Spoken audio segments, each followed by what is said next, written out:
Existe una planta que destruye el concepto de hambre. Produce alimento durante los 12 meses del año. Cada parte de ella es comestible.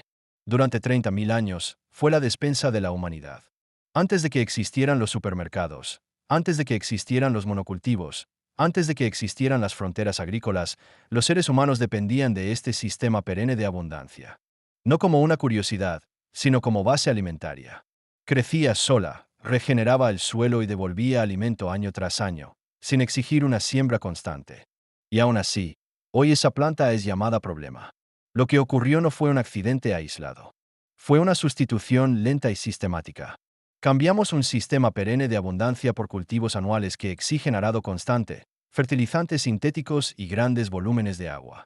En lugar de trabajar con ciclos naturales largos, pasamos a depender de cosechas frágiles que tienen que rehacerse todos los años. Y llamamos a una de las plantas más útiles de la historia una mala hierba. Ese cambio no ocurrió porque el nuevo sistema fuera más nutritivo. El maíz, por ejemplo, se volvió dominante no porque ofreciera más alimento por área, sino porque encajaba mejor en modelos industriales. Crece rápido, puede mecanizarse y responde bien a los fertilizantes. Pero cuando analizamos la producción real de alimento, la comparación se vuelve incómoda. Esta planta produce más comida por hectárea que el maíz. En términos de densidad energética, entrega hasta 10 veces más almidón por hectárea que las papas. En condiciones ideales, puede generar cerca de 6.400 kilos de harina por hectárea. Estos números no vienen de proyecciones modernas optimistas. Vienen de mediciones históricas y agronómicas ignoradas porque no encajaban en el modelo dominante. Lo que vuelve a este sistema todavía más perturbador es su totalidad. Raíz, brote, polen, semilla. Todo puede utilizarse. No hay residuos inútiles. Cada parte cumple una función alimentaria, medicinal o estructural. En un mundo obsesionado con la eficiencia, este nivel de aprovechamiento debería ser celebrado. En cambio, fue descartado. Esto no era una mala hierba. Esto era infraestructura. Pero una infraestructura que se regenera sola representa una amenaza para cualquier economía construida sobre la escasez. Un sistema alimentario que no exige replantación anual, que mejora el suelo con el tiempo y que reduce la necesidad de insumos externos, debilita cadenas enteras de dependencia económica. Por eso cambió la narrativa. La planta dejó de verse como una solución y pasó a tratarse como invasora. No porque causara daños reales, sino porque competía con cultivos comerciales dependientes de intervención constante. La etiqueta de problema justificó su eliminación, su pulverización química y su erradicación sistemática. Hoy pulverizamos la solución para proteger el problema. Esa es la base de esta historia. No se trata de una planta olvidada por accidente. Se trata de una elección estructural. Una elección que privilegió el control, la estandarización y una escasez fabricada, en lugar de la resiliencia, la diversidad y la abundancia natural. Y entender esa elección es el primer paso para comprender por qué sistemas tan eficientes fueron borrados casi sin dejar rastro. Mucho antes de la agricultura organizada, mucho antes de los campos arados y las cercas, los seres humanos dependían de sistemas naturales perennes para sobrevivir. La idea de plantar y cosechar una sola especie en grandes extensiones es extremadamente reciente en la línea del tiempo humana.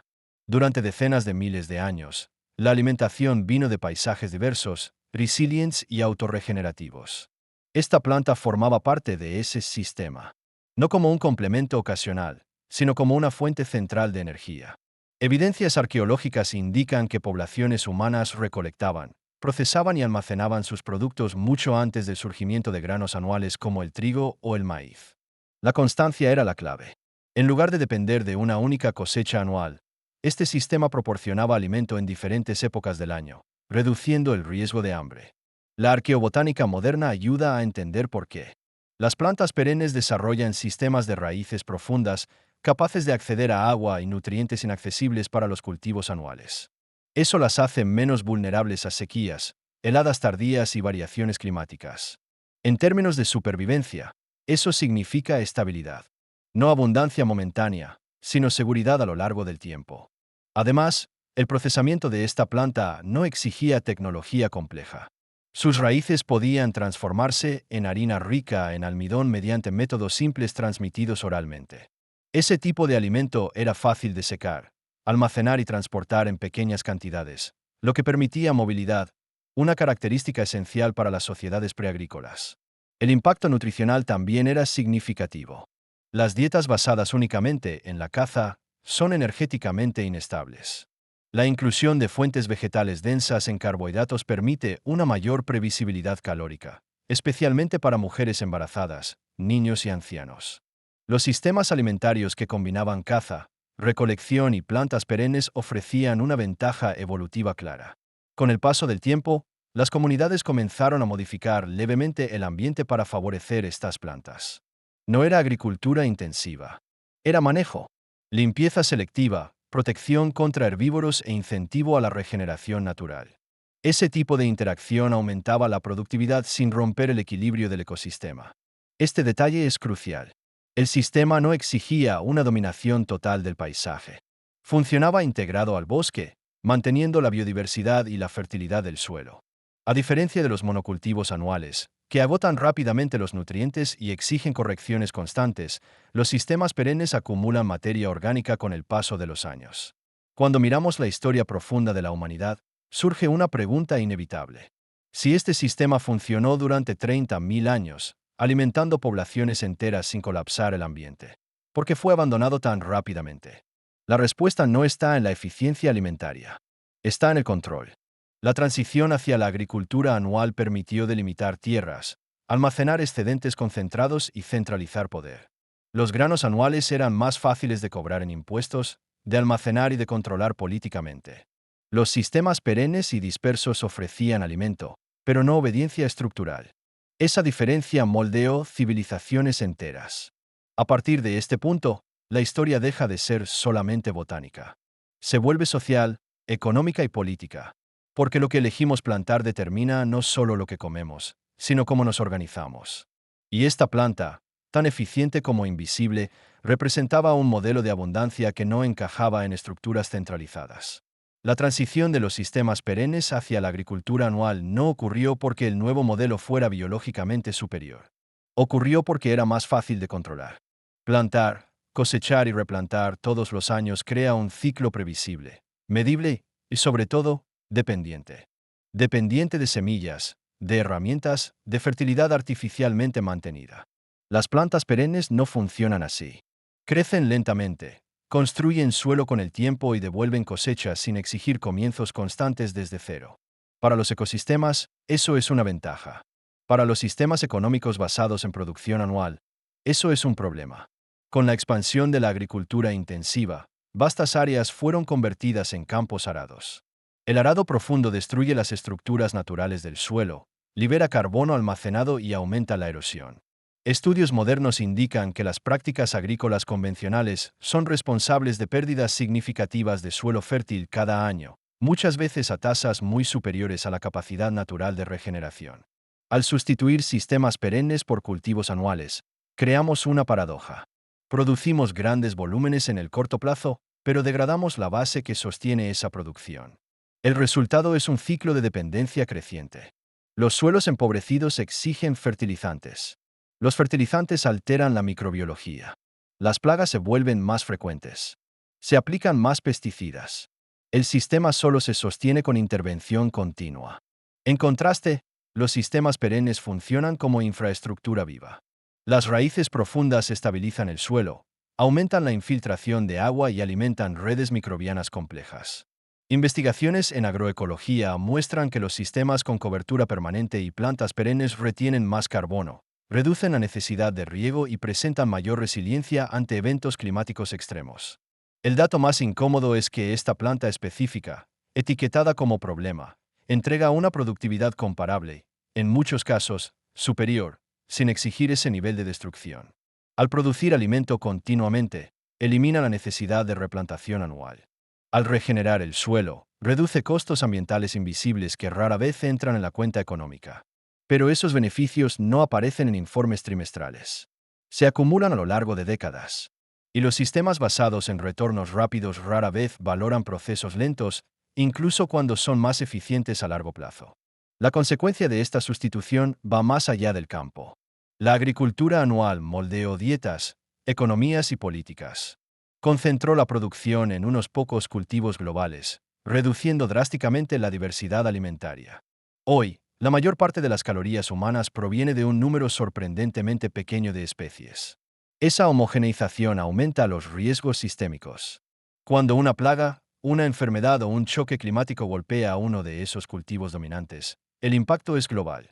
Los sistemas perennes y diversos distribuyen el riesgo. No eliminan las fallas, pero evitan colapsos totales. Ignorar esa diferencia no es solo una lección técnica. Es una apuesta peligrosa. Lo más irónico es que mientras invertimos miles de millones en tecnologías para mitigar problemas creados por la agricultura anual, las soluciones basadas en plantas perennes siguen siendo tratadas como curiosidades marginales. No porque no funcionen, sino porque no encajan en la lógica de sustitución constante. Y aquí es donde la historia empieza a revelar su núcleo. No estamos frente a una simple preferencia agrícola. Estamos frente a una estructura que recompensa la escasez fabricada y penaliza la abundancia regenerativa. Entender esta lógica es esencial para comprender por qué una planta capaz de producir más alimento que el maíz terminó siendo llamada problema. El momento decisivo no fue cuando esta planta dejó de ser útil. Fue cuando empezó a ser etiquetada. La palabra mala hierba no describe una característica biológica. Describe un conflicto de intereses. Una planta solo se vuelve mala hierba cuando crece donde el sistema no la quiere. Con la consolidación de la agricultura anual, cualquier especie que compitiera con cultivos comerciales pasó a verse como una amenaza. No importaba si producía alimento, regeneraba el suelo o sostenía ecosistemas locales. Si interfería con la eficiencia del campo arado, tenía que ser removida. La lógica era simple. Uniformidad por encima de todo. Las políticas agrícolas del siglo XX reforzaron esta visión. Los programas de subsidios pasaron a favorecer unos pocos cultivos específicos, mientras que las plantas perennes y los sistemas mixtos quedaron fuera de las estadísticas oficiales. Lo que no se medía, no existía. Lo que no existía, no recibía apoyo. Y lo que no recibía apoyo acababa desapareciendo. La clasificación como mala hierba tuvo consecuencias prácticas inmediatas.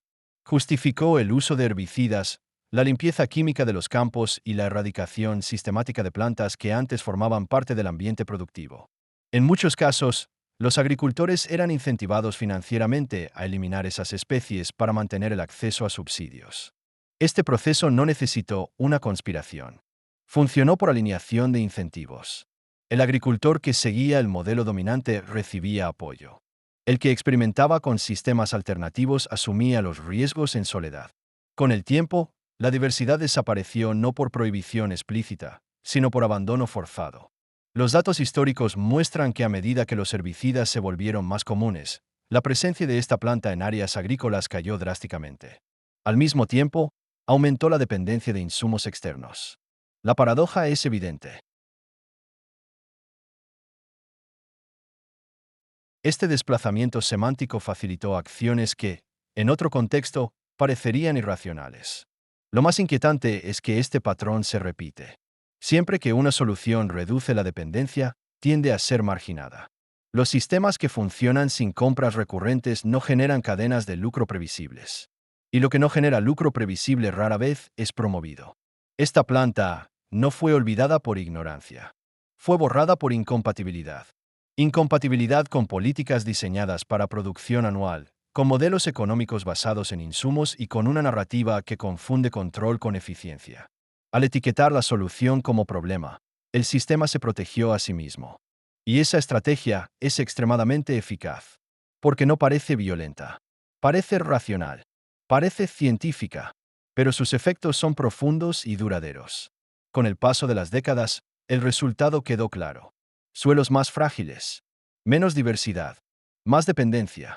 Todo esto mientras una infraestructura viva, capaz de producir más alimento que el maíz, era pulverizada y olvidada en los márgenes de los campos. Hoy, las consecuencias de esa elección estructural son imposibles de ignorar.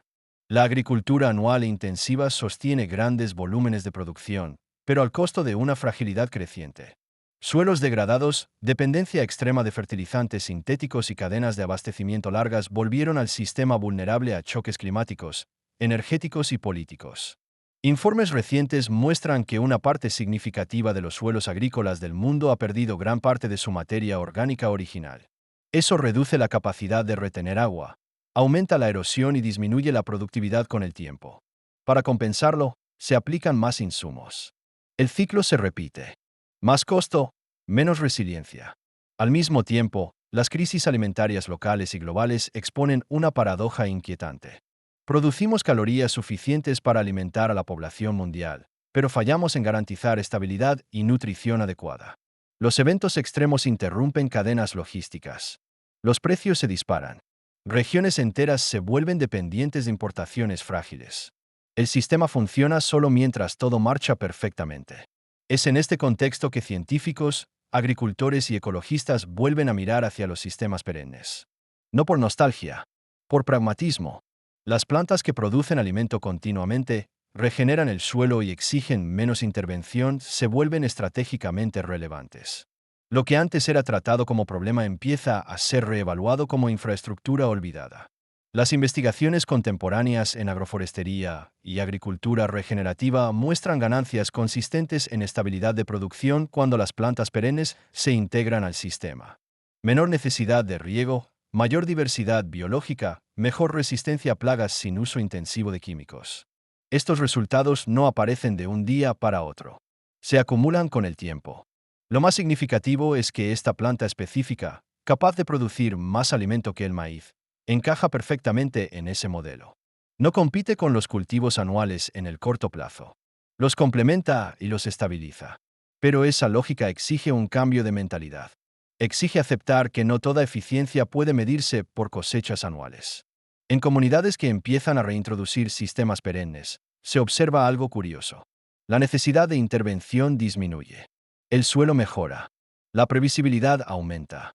Esto reduce los riesgos financieros para los agricultores, algo rara vez considerado en análisis puramente productivistas. Aún así, la resistencia persiste. Las infraestructuras agrícolas, las políticas públicas y las cadenas de suministro fueron diseñadas para un único modelo. Cambiar ese modelo exige más que pruebas científicas. Exige la voluntad de revisar prioridades profundamente arraigadas. El redescubrimiento de esta planta revela algo más grande que una solución agrícola. Expone el costo oculto de decisiones tomadas décadas atrás. Decisiones que priorizaron el control inmediato por encima de la resiliencia a largo plazo.